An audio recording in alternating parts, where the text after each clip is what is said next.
We've spent decades training to worry about an artificial intelligence that acts like a physical weapon, a rogue system taking over military hardware. But the immediate threat looks nothing like that.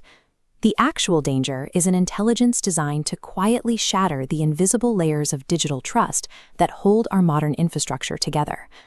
Every secure action you take, logging into a corporate VPN, sending an encrypted email, or checking a bank balance, relies on public key cryptography. This protocol is built on specific mathematical functions that are simple to perform in one direction, but virtually impossible for standard hardware to reverse engineer. This diagram shows how this new threat model operates.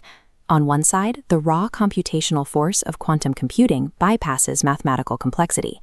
On the other, artificial intelligence brings automated pathfinding.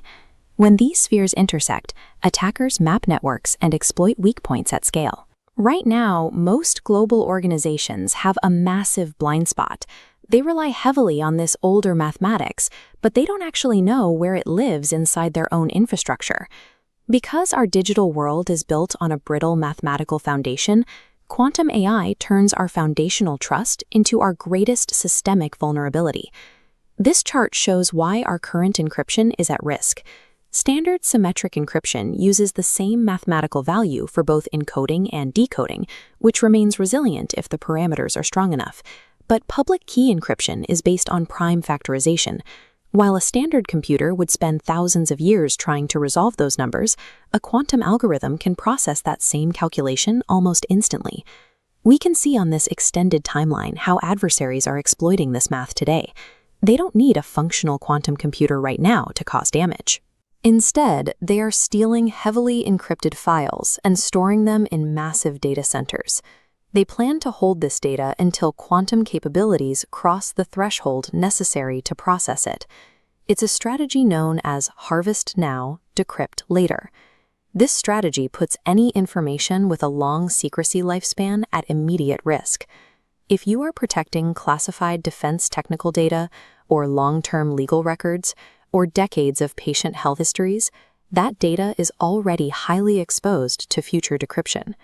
Top federal intelligence groups, including the NSA and CISA, are actively warning organizations about this exact exposure.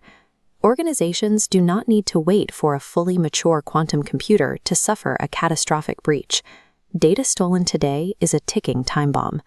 The threat goes beyond digital archives. We have to look outward to the physical operations that run the modern world, the power grids, the telecommunication networks, and the municipal water systems. These environments are run by a specific class of hardware called operational technology, or industrial control systems. They are the physical switches and relays that keep critical infrastructure functioning. The core operational vulnerability of these massive industrial systems is their lifespan. They are designed to remain active in the field for 10, 20, or even 30 years. You can't simply take a power grid offline for a routine security patch. That means the weak cryptography embedded inside these machines today will remain active and exposed deep into the quantum computing era. The immense lifespan of physical infrastructure has essentially trapped operational technology in a vulnerable timeline. Rapid modernization is nearly impossible without massive disruptions to public safety networks. Quantum capability threatens the authenticity of our data as much as the privacy of it. The risk shifts from the simple theft of secrets to the active forgery of trust.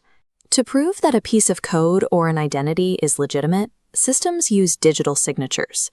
If attackers can use quantum algorithms to break the underlying signature scheme, they can manipulate these cryptographic proofs to masquerade as trusted entities.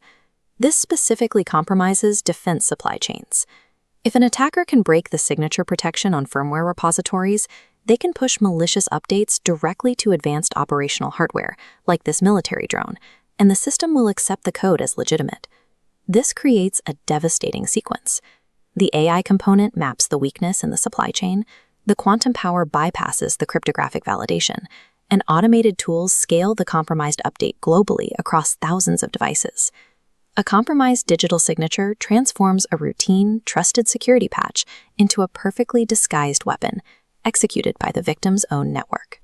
We are entering a phase where the implicit trust we place in software updates, legal documents, and device authentication is mathematically obsolete. To counter this, federal regulators have initiated a proactive pivot. In August 2024, the National Institute of Standards and Technology finalized its first standards for post-quantum cryptography. These new algorithms are designed to withstand the advanced computational attacks of a quantum computer. The arrival of quantum AI does not mean every system breaks overnight. Organizations must urgently audit their networks to find exactly where outdated, vulnerable encryption still lives. Identifying internal systems is only the first step. Finding out which third-party vendors, which external suppliers, and which legacy devices still rely on vulnerable cryptography is the most difficult hurdle in this triage process. When quantum AI finally comes online, the organizations that fall will not be the ones holding the most data. They will be the ones utterly lacking visibility into their own architecture of trust.